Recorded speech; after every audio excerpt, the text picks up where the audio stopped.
Zimbabwe uyo anotara mari anogaya mari garai mamunzwa pane nyaya pano zvamunoda kunzwa zvinotaurwa pano madiko kumunzwa mugovane.com Zimbabwe vanogaya mari vanotara mari vanoziya mari Zimbabwe vanotara feya kuti pamberi zvichafamba sei vanhu muterere zvikubatsirei mukufamba kwenyu zvikubatsirei mirai ndikudze kuti chokwadi pano chizere Zimbabwe vanogaya cash vanopa mafacts vanotara straight vane evidence vane confidence plus intelligence entertainment current affairs and news Zimbabwe.com usasarire Zimbabwe anogaya mari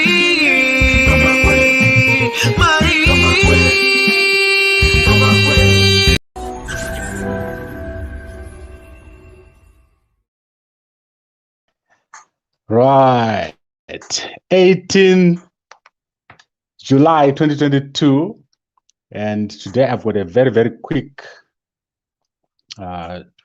discussion on something that went viral this past week, and this was the discovery of weapons in West Nicholson. So this was first reported by an online newspaper called the Daily Monitor. And they said in that report that a large amount of weapons were discovered and they were being carried in a truck owned by an unnamed courier company. And West Nicholson is in part of Matabeleland. Obviously, you'll be coming either from Bedbridge or you'll be coming from Botswana. I don't know if there's a route that you can use to come into Zimbabwe in that way. And as you can see, my brother Tinashe Jonas is not here now. He's traveling. So I'm going to quickly do this by myself. And according to this report, which we published on Zimbabwe Media, these weapons were supposed to belong to a group called Mtwagazi, but I did not see the actual link why they said the weapons belong to Mtwagazi. And so I did my research. I tried to find out what exactly was happening with these weapons. So I went to, obviously, my sources, and we tried to discover whether this was a true story or not. And at first, my sources confirmed the discovery of the weapons, but then later on, the police issued a statement to say that there was no such weapons. So if you go to Zimbabwe Media, you will see the police statement by Pinyati, Assistant Commissioner, who is the Senior Staff Officer, Press and Public Relations. And he said that these weapons did not exist, or the police categorically states that it has not received such a report. However, intelligence sources in Zimbabwe initially said that these weapons existed. According to the guys I talked to, they said that these weapons indeed existed, but then something happened. And if you look here in the report by the police, they say the Daily Mirror, and I don't think it's the Daily Mirror, I think it's the Daily Monitor, which produced this report. So what's the interesting link in the story by the Daily Monitor? They say that these weapons are also linked to the CCC of Nelson Chamisa, which is forming a militia. As you remember, last month we talked that we said that the CCC is setting up a militia or a military wing. This is why they're not creating structures. So you remember the video that I played for you when I played for you this video.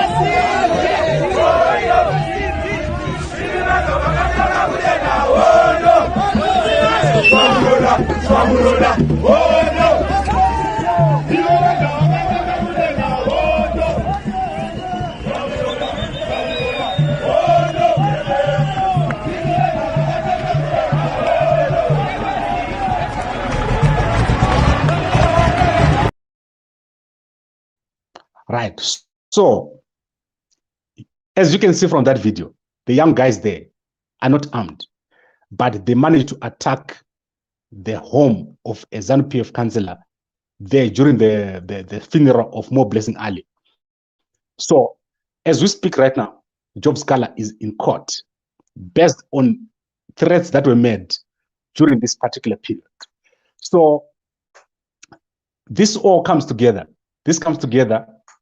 There is a general atmosphere in the country, or a general atmosphere is being created whereby there is what I can call a perception that the country is under siege, or portions of the country are under siege. If you look at particular newspapers, so let's take, for example, Newsday. Let's look at this headline. I was in Zimbabwe when they produced this headline.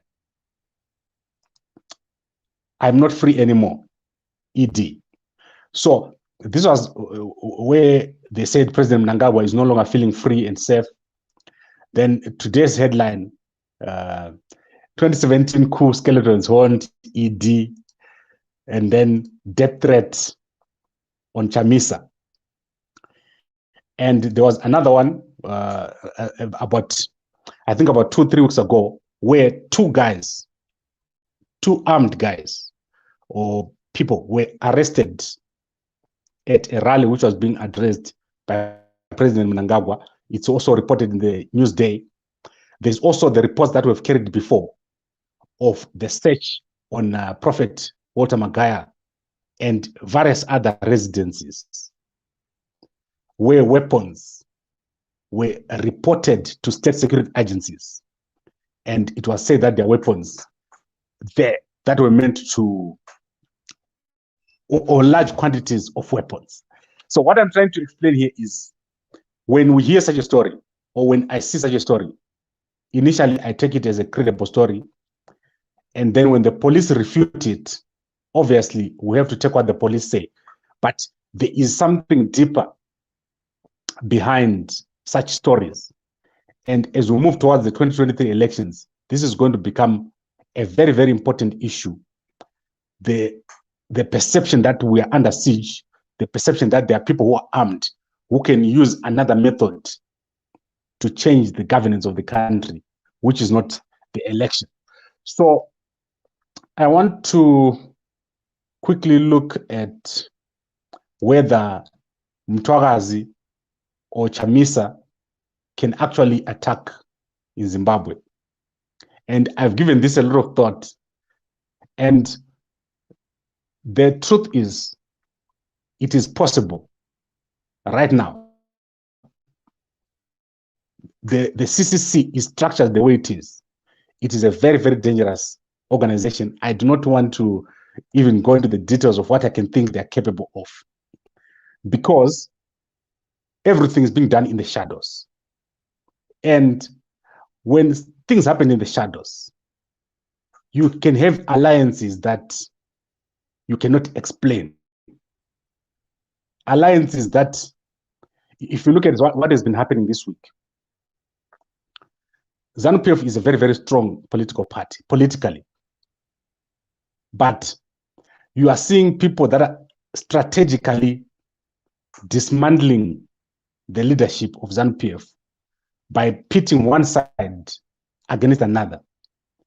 So imagine if eventually someone then says the certain weapons that were found belong to a certain person because they were trying to do something. So it's possible that behind the scenes, there's more that is happening that could dismantle ZANU PF in terms of the strength that they have right now. ZANU PF is very, very strong. If ZANU PF was to go to the election right now, the way it is, they would win across the country. But if someone was to manage to dismantle the unity of the leadership of ZANU PF, then something else could happen that is not related to the election. And that is basically what we're seeing here. We're seeing a lot that is happening behind the scenes, a lot of scheming, probably between people inside ZANU PF and people who are outside ZANU PF. So basically, I want to end it here. I don't want to talk a lot. I wish my brother Tinashe Jonas was here. We're going to unpack this further. But to me, such a report of weapons being discovered, it's probably a test of the posture, especially the posture of the military and intelligence structures in Zimbabwe, the posture of ZANU PF, and also looking at CCC and Mtwakazi. A few months ago, Mtwakazi and CCC signed an agreement. They actually went over to Matabeleland. They had a meeting, which is recorded on video. If you go on the Mtwakazi website or Facebook pages, you're going to see where CCC and Mtwakazi say they're going to work together. So there's a lot happening behind the scenes. However, what I see is there is a possibility that we could be going into a period where politics is not as important as the perception of the whole country being under siege. So someone is trying to create that perception that everyone is under siege, anything can happen anytime, and the politics is not as important as what else can happen. So this is what is happening, and the reports that you are seeing in newspapers, they are almost alarmist as far as I'm concerned. Someone will be sitting today thinking that is tomorrow going to be the same. This is the state where we are today in Zimbabwe. Nothing related to what is on the ground. Things in Zimbabwe are moving very, very well. As I said, every time I go to Zimbabwe, the economy is booming. People are going about their business. But if you read newspapers, if you see such stories of a siege, you would think that the country is falling apart and is on the verge of a war. And if you look at the story of Chamisa, there's a story that is making international headlines right now. Death threat on Chamisa. This is a nothing story. This is a zero of a story. The guy who was talking was not a senior ZANU PF member. He was not at a national gathering. And people in CCC and in ZANU PF, they regularly make slogans about killing others and putting others on the ground or slamming them on the ground. I can play for you Tendai making such a speech. In fact, let me do it.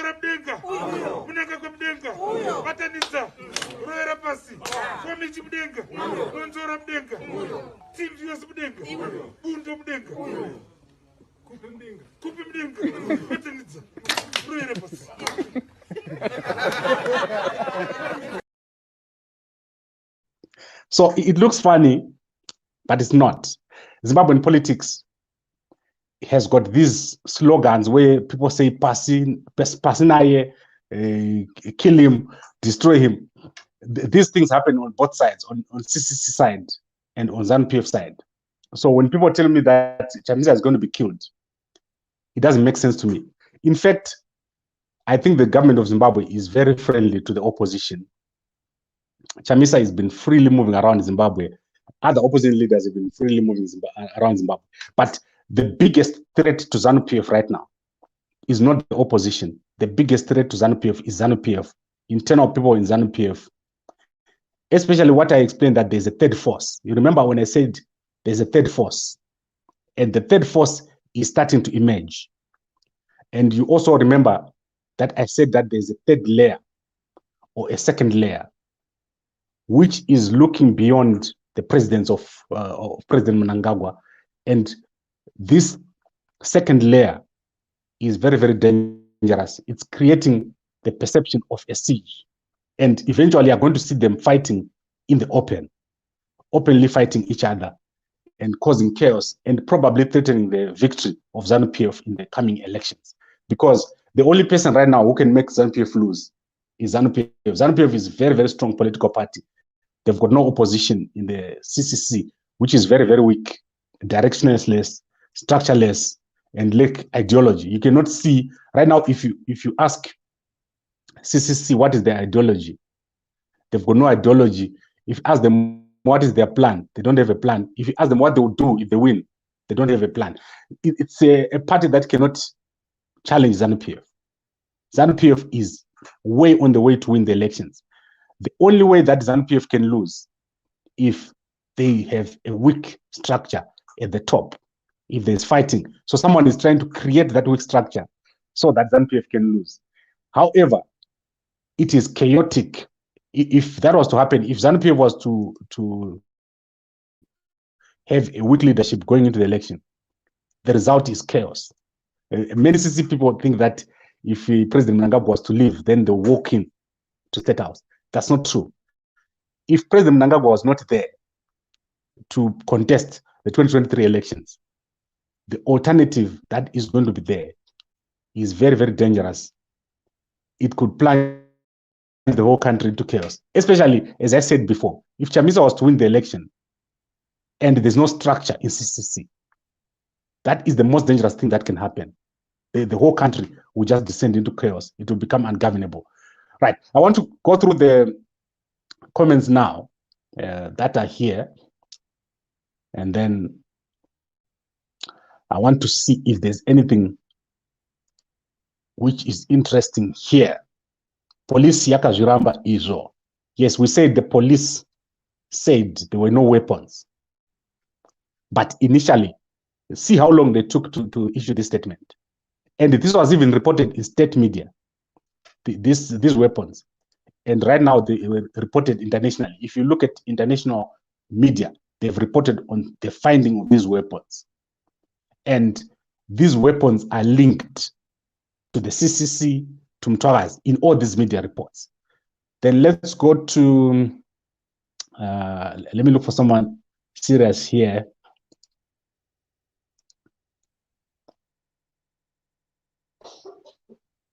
Right, I think most people here, they do not understand what we're talking about here. It's a bit deeper than what most people understand, because what we're talking about here is what is happening behind the scenes. If you see the reports that are there, as we go towards the elections, you should always say what is behind the scenes, what is the intention of a certain narrative. And then let's see, ZANU PF wins by skimming ballots. That is brilliant maniere. I don't think so. ZANU PF is going to win elections because they've got structures. So brilliant. Do not think that ZANU PF will win by rigging or all those things that you hear. They are going to win because they've got structures everywhere on the ground. ZANU PF is a very, very strong political party. The CCC is a very weak non-organization. If you look at the structure that was the shadow cabinet that was announced by Nelson Chamisa, the people that are there, they've got no capacity. Look at people like Tendai BT. They have been in these positions for years. And the only thing that someone like BT can do is to point back at the past. If you want to change, you need new people. And Chamisa is not capable of bringing those new people. Chamisa has to be pushed by people like Chan to name a structure. And once he names that structure, he denies that structure. The spokespeople of CCC have been denying that there was an appointment. Then there was a fight. You saw what happened with the Dubeko Spanda arguing publicly with Hope Wochingono over the appointment. There is confusion in the CCC, and if they were to take over in Zimbabwe, there will be chaos. And I don't think CCC should be allowed anywhere near office in Zimbabwe. They are a very, very dangerous group of confusion, which can plunge the whole country into chaos. Now, let's look at, in fact, I'm not saying this just to dismiss CCC. There is no country in the world where a party has taken over that has got no order, that has got no structures, and then they just walk into office, and that country survives. The country would immediately descend into chaos, and things will get worse than before. Right, I think here, I would have wanted to talk more about the comments. I like to engage with the guys here who talk to me. And then I want to see here. So many comments here, guys. I cannot go through all these comments. There's so many. And I think let's wrap this up. Obviously, we need to monitor what is happening. We need to monitor what is happening first with the narratives that have arisen this week. People like Godfrey Tsenengamu and Jimmy Kunaka. Remember the link between Jimmy Kunaka and Job Scala, and also Tsenengamu and the 31st July. These things are coming again. Last year we had this talk, and now we're coming back again to talk about the same guys. People are giving them attention. I don't know why someone would give someone like Tsenengamu attention, but it's happening. And also the narratives that they're carrying are very, very dangerous, especially to ZANU PF, because ZANU PF, as I said, is on their way to win, but they could be taken out of that path by these discussions that are going on, especially if these are not dealt with. So if you don't deal with the upcoming succession issues, remember what I said about succession. It's clear that there's going to be succession because President Mnangagwa is going into his last term. But if people keep giving the narrative that the second term is in question, then that becomes a problem, because ZANU PF cannot win an election in 1 year's time with a new candidate. They will lose. If they were to put a new candidate now, ZANU PF would lose. And that would probably be a more dangerous situation for everyone than going into office. So what I would expect and what I would like to see is probably President Mnangagwa going into the election, winning the election, and then someone else slowly taking over within the next 5 years as President Mnangagwa hands over, because obviously he'll be in his last term, so you'll be handing over more responsibility to a new person. But I think that the biggest confusion that we're going to see is the jostling at the second layer, where people are going to be fighting to take over. But what the people who are fighting to take over don't know is that there's a third layer or a third force that is going to try to take them all out and then take over. So that is going to be very, very interesting. And that is where the whole game is going to be within the next 5 years. The next 5 years, when President Mnangagwa is won his election and is going, the people who are going to come after that, they're going to be a very, very dangerous group of people to deal with. So that is it. And I want to end it here because obviously I'm putting out a theory here that many people who have been analyzing the situation can see. There was a first attempt on 31st July. Now there's a second attempt. And guess what month we're in? We're in July. And November is coming. So many people are trying to draw parallels to say, this happened, now this is happening, and the next thing that is going to happen. And the people that you are proposing as leaders. So take, for example, Tsenengamu's proposal that Kasukuwere can be a president in Zimbabwe. I've said this before. It's not possible for Kasukuwere to be a president in Zimbabwe because he's afraid. He's not even in the country. He's got no following. People don't like him. So imagine if Kasukuwere was to be proposed as a candidate by ZANU PF. On what basis? So some of these things that are being said, they make me laugh when I see someone going out in the public domain to say Kasukuwere can be a president. It's not possible because it just cannot happen. Similarly, if you say Chamisa can be president, regardless of how popular Chamisa is, he just doesn't have the structure and the system, or he has not created enough systems. He has not gotten the support of the necessary structures to become a president in Zimbabwe. It's not possible. So for the next 5 years, we're going to have the same system of ZANU PF with President Mnangagwa at the top. If ZANU PF manages to maintain the order and unit that they've got, they will be walking freely into the next into these next elections to win the presidency and to keep that their 2/3 majority. There's no way that Chamisa or whoever else can even take over. And these guys know it. That's why you see that they're not serious about the election. By this time in 2018, political parties were now campaigning. They started campaigning. Chamisa is not even started campaigning. If you ask them right now if they've got a list of their voters, they don't have. A list of candidates, they do not have. It's all the same that we saw in the past. The political parties are not ready to challenge ZANU PF.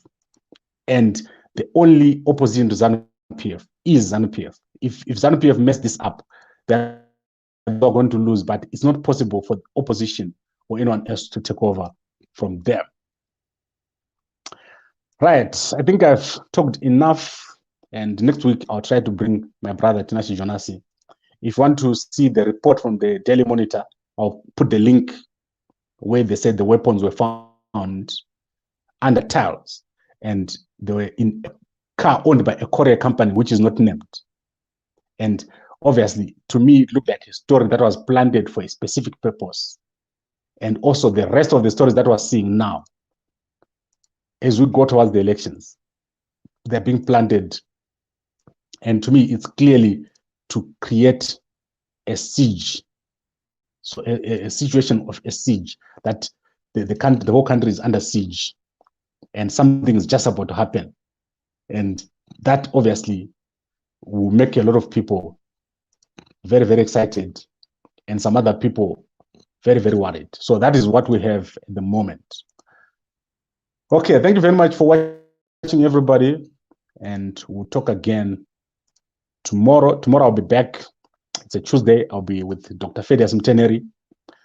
Dr. Fedias Mteneri visited me here last week, and we recorded a live discussion together. So we'll be putting it out there tomorrow. And then on Wednesday, we're going to be looking at what the South African government is going to be doing with the Bitcoin. You saw what the Zimbabwe government is doing with the gold coins. The South African government is going to be introducing a new policy on cryptocurrency. So we want to unpack that. If you want to make money, if you want to understand what is happening to the South African economy, you need to look at the changes that they are making to crypto. Crypto is the future. So let's look at that, and then we'll talk again as we go, as we get more for our guests. Thank you very much, everyone, for watching, and good night.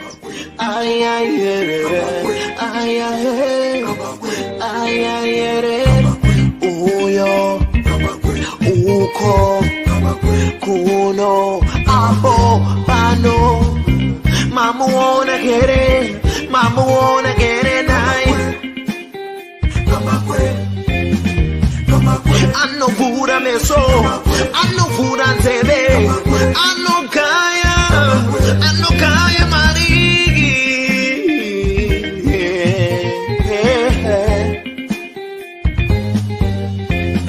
Kama kwe.com, wengele.com usasaiwe. Kama kwe ano kaya mari. Kamba kwe uyo anotara mari anogaya mari garai mamunzwa pane nyaya pano zvamunoda kunzwa zvinotaurwa pano madiko kumunzwa mugova ne.com. Kamba kwe vanogaya mari vanotaura mari vanoziya mari.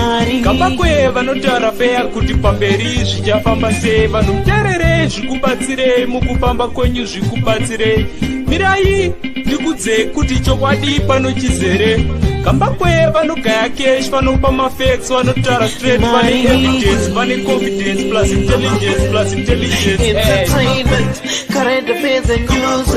Kamba kwe.com usasarire. Kamba kwe ano kaya mari.